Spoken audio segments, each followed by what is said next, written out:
les enregistrements, 2500 enregistrements. Oui, effectivement. Et vous... Voilà, merci. Merci, on va donner la parole aux panélistes. Avez-vous conclu ou permis de conclure des contrats? Et qu'en est-il au DGA de l'RSP? Monsieur le DGA, vous avez la parole. Monsieur Béni. Oui. Concernant les dérogations, je pense qu'une loi est prise, forcément qu'il y a des mesures d'application qui peuvent permettre à ce baisse, pour ce qui concerne la loi sur la sous-traitance. Il y a un arrêté, effectivement, du ministre qui détermine les conditions d'octroi de dérogation. Mais ces conditions pour qu'on octroie une dérogation, c'est lorsque il y a indisponibilité, on réserve l'exclusivité des activités de sous-traitance à des entreprises majoritairement en capitaux congolais. Et les dérogations que nous gérons ou que nous pouvons gérer ne concernent que la sous-traitance dans le secteur privé. Nous sommes un établissement public, mais nous gérons la sous-traitance dans le secteur privé. Tout ce qui est secteur public et tout ça, l'État, ça c'est l'ARMP, l'autorité de régulation des marchés publics. Et donc, ça... Ce parterre de petites et moyennes entreprises consacré au thème la gestion des entreprises à l'ère du numérique, clé de voûte pour l'expansion des PME. Il ne fait de doute aujourd'hui que le monde tout entier est en train de connaître l'une des révolutions les plus remarquables de l'histoire au travers le développement de la technologie en général et particulièrement celui du numérique. Le numérique s'impose comme le tissu sur lequel repose sans contestation le développement des États et des entreprises. Puisque notre pays, la République démocratique du Congo, ne pouvait demeurer en reste de cette évolution, le président de la République, Félix Antoine Tshisekedi Tshilombo, a, dès l'entame de son mandat, fait du numérique le canal de développement et de la croissance économique.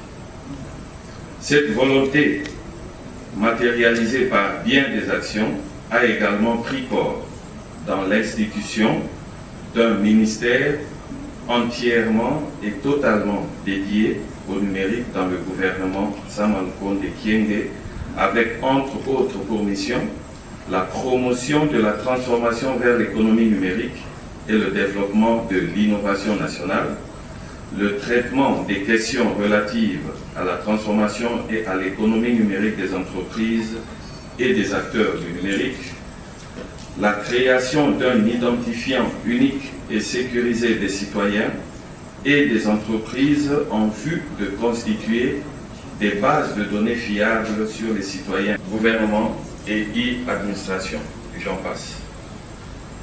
Mesdames et messieurs, distingués invités de l'entreprise, des efforts sont conjugués en ce sens dans notre gouvernement à la suite du plan national numérique a dressé un secteur prioritaire, à savoir la santé, l'éducation, celle de faire confiance au monde de l'entreprise et de compter sur l'innovation. 7 heures. Alors, nous allons inviter les différents panélistes. Pour nous excuser si nous ne citons pas leur nom, j'espère qu'ils vont pouvoir... corporative, donc dans le PME. Qu'est-ce que ça veut? Bon, pour un premier temps, j'avais quelques petites arithmétiques congolaises. Je pense qu'il y a 5 millions d'habitants dans ce pays, essentiellement jeunes, et 85% d'actifs, c'est-à-dire chômeurs réels et des chômeurs réalisés. Et je me dis, à mon Dieu, qu'il y a environ 400 000 heures par jour, 400 millions d'heures par jour de productivité libre. Ça veut dire que 400 millions d'heures qui ne trouvent pas preneur, 400 millions d'heures qui ne trouvent pas d'entrepreneur pour pour pouvoir le transformer dans une certaine mesure sur sa chaîne de valeur. Et c'est basant sur ce fait, connaissant le fait que pour un employé embauché dans les grandes entreprises correspond à environ 6 employés dans les PME, je me dis, ce ne sont donc pas les GAFAM qui vont construire ce pays, qui vont résorber ces 400 millions d'heures par jour. C'est évidemment les PME qui auront cette tâche-là. Et ces PME, dont on sait qu'ils ont la facilité de se mettre en branle parce qu'ils ont un certain nombre, ils ont une certaine vitesse et puis ils aiment les risques, etc. D'informations et ne sont pas intelligentes. Il faut rendre ces données intelligentes. Et c'est pourquoi dans Data Science, nous disons, les données ne naissent pas intelligentes, mais elles les deviennent. Alors, comment tirer profit de ces grandes masses de données que les PME génèrent dans leurs activités quotidiennes? Parce que ces données constituent aujourd'hui une mine d'or qui cache cette richesse. Il faut extraire cette richesse afin que les PME soient compétitives sur le marché. Alors, nous avons aussi un autre aspect que nous appelons le machine learning ou apprentissage machine automatique en français. C'est une discipline d'intelligence artificielle qui permet à une machine d'évoluer sur base des processus appelés processus d'apprentissage. La machine commence faible, elle va évoluer sur base de l'apprentissage et jusqu'à ce que la machine va devenir très forte et dépasser même l'expert du domaine. Alors, nous voulons associer ces deux disciplines, Data Science Machine Learning, dans les PME, afin que ces derniers puissent atteindre ce que nous appelons la maturité numérique. Et quand nous appelons maturité numérique, c'est dans ces activités quotidiennes. Parce que n'oubliez pas... Par rapport à cela, le directeur de cabinet a salué ces genres d'activités, alliant notamment le monde de l'entreprise, parce que pour le ministère du numérique, autant sur la question de la transformation numérique en général, que sur celle de la fracture numérique, il y a une responsabilité importante entre différents acteurs, et notamment en ce qui concerne les entreprises privées. Nous sommes un grand pays, on ne peut pas le rappeler ici, autant de millions de kilomètres carrés, une population qui avoisine les 100 millions d'habitants, avec un taux malheureusement de pénétration mobile entre 48% et un taux de pénétration Internet qui à peine avoisine les 20% de la population, s'il faut considérer toute cette étendue et tout ce que nous avons en termes de masse de population.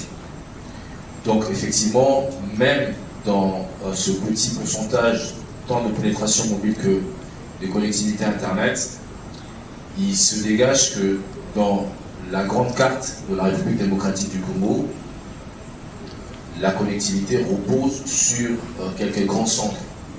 Et ce qui éloigne effectivement d'autres pans du territoire national au bénéfice de la technologie en général. Et donc justement, l'enjeu, c'est d'arriver à apporter des réponses par rapport à cette fracture numérique. Et dans la politique de ces réponses, il faut dire quand même que notre pays s'engage peut-être un peu plus sur ce chemin que ça n'a pas été le cas en quelques années. Il y a une politique qui a été mise en place et au rang des actions menées dans cette politique, il y a le ministère du numérique qui arrive pour la toute première fois depuis 60 en 2021 dans notre pays.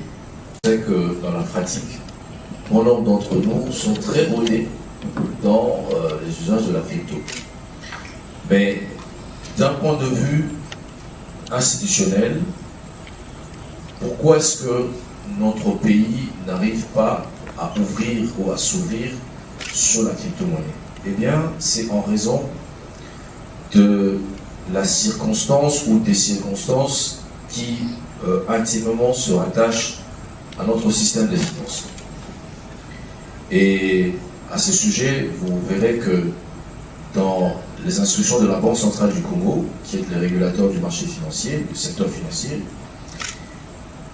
il y a eu plus de crainte à s'ouvrir ou à laisser officiel un domaine dont nous n'avons pas encore les moyens de contrôler.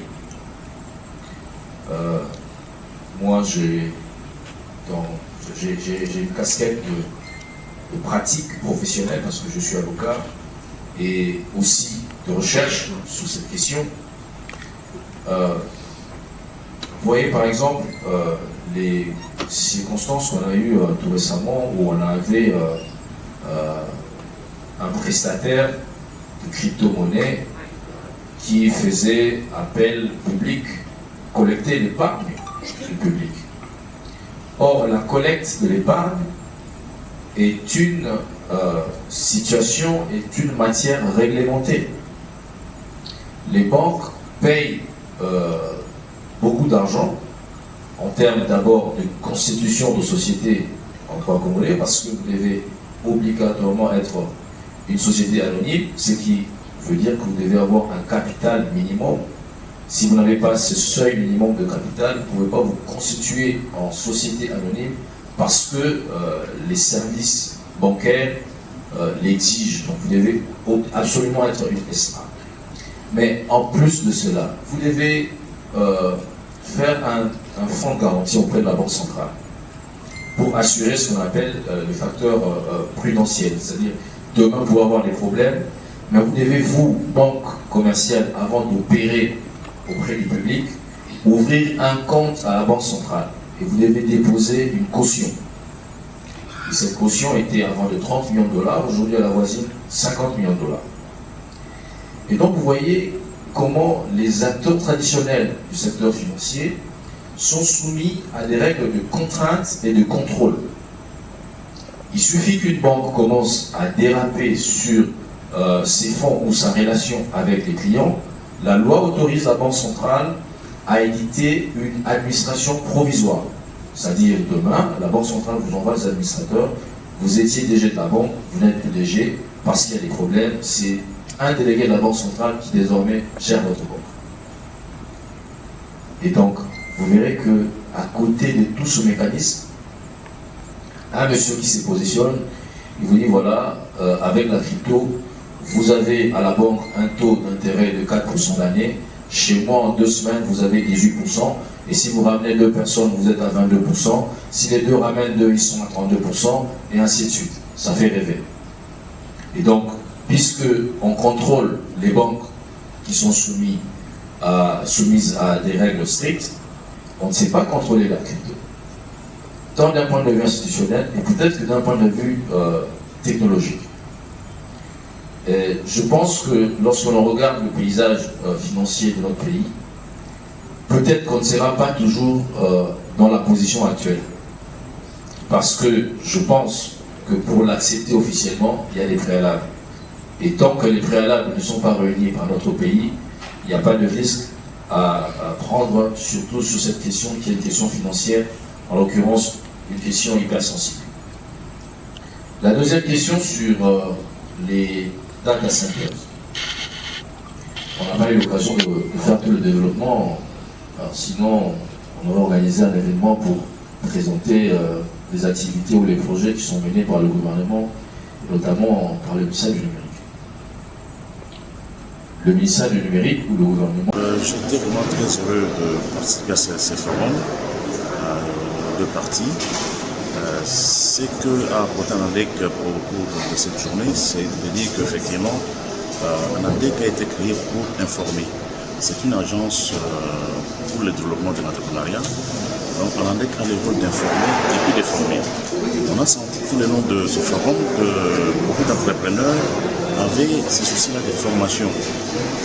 On a vu avec Finca, par exemple, la banque d'épargne Finca, qui effectivement, beaucoup de gens, beaucoup d'entrepreneurs ne sont pas formés, ils ne savent pas comment arriver à décrocher un crédit. Pour décrocher un crédit, on doit avoir une bonne formation, une bonne comptabilité, une bonne gestion. Quand on dit gestion, on dit effectivement sérieux. Quand on a du sérieux dans son travail, on doit planifier les choses dans tous les domaines. Dans les domaines de fabrication, dans les domaines de production et pourquoi pas dans les domaines d'administration, de gestion de personnel, gestion de la comptabilité. Donc tout ça, ANADEC peut les apporter, peut la population. Donc ANADEC, c'est un forum qui est bien placé, qui était le bienvenu pour ANADEC et ANADEC a apporté effectivement sa pierre à l'édifice pour la réussite de ce forum. Alors vous en tant que DGA, quels sont les résultats Les résultats attendus effectivement que les participants de ce forum, les jeunes entrepreneurs, puissent prendre contact avec ANADEC. Il y a certains qui m'ont contacté pour dire voilà, effectivement, nous avons besoin de ces formations-là.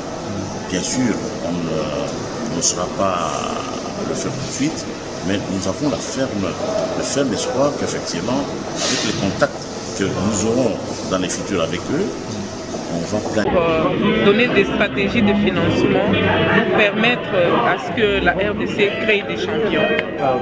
Alors les procédures d'octroi de crédit ou bien d'accès au crédit. D'octroi au crédit. Oui, ça dépend si c'est un travailleur, il doit avoir un salaire domicilié à Finca, mais si c'est un commerçant, il doit faire sa demande de crédit. La demande de crédit se fait dans nos agences ou soit sur notre site web. Il y a l'onglet crédit où à partir duquel les clients peuvent faire sa demande de crédit et dès là, nos collaborateurs vont passer, visiter, analyser et donner une décision qui puisse permettre aux clients d'avoir le crédit et être en mesure de le rembourser correctement. Alors, bon, les résultats que nous attendons de ces forums, c'est que nous puissions, nous, en tant qu'acteurs, créer de plus en plus d'ateliers pour communiquer